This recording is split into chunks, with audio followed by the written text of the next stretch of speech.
রব্বুল আলামিন আল্লাহ আমাদের এই মেহনত আপনি কবুল করেন। ইলাহুল আলামিন আল্লাহ আমাদের এই মেহনত আপনি দ্বীনের জন্য কবুল করেন। রব্বুল আলামিন আমাদেরকে দ্বীনের পথে শহীদ হওয়ার তৌফিক দান করেন। ইলাহুল আলামিন আল্লাহ যে জমিনের মধ্যে আপনার ইজ্জত নিয়ে টানা হেসরা হয় মালিক, আল্লাহ সেই জমিনকে আপনি ইসলামের শত্রু থেকে হেফাজত করেন। রব্বুল আলামিন আল্লাহ যে কুলাঙ্গার গুলো আপনার ইজ্জত নিয়ে, আপনার নবীর ইজ্জত নিয়ে টানা হেসরা করে, আল্লাহ তাদের হেদায়েত দেন। ইলাহুল আলামিন যদি হেদায়েত না থাকে আপনার জমিন তাদের থেকে মুক্ত করিয়া দিন। রব্বুল আলামিন আয় আল্লাহ আমরা যারা ঈমানওয়ালা আছি আল্লাহ আমাদের ঈমানের তেজ বাড়াইয়া দেন। রব্বুল আলামিন আয় আল্লাহ আমাদের ঈমানের জজবা আপনি বাড়াইয়া দেন।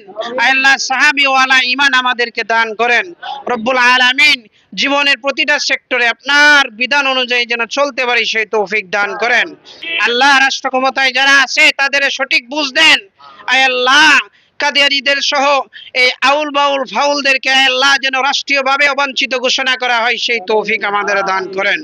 ইলাহুল আলামিন আল্লাহ আমাদেরকে নবী মুহাম্মদ সাল্লাল্লাহু আলাইহি ওয়াসাল্লামের শাফায়াত নসিব করিয়েন। আল্লাহ আমাদের এই ক্ষুদ্র প্রচেষ্টার আপনি কবুল আর মঞ্জুর করেন।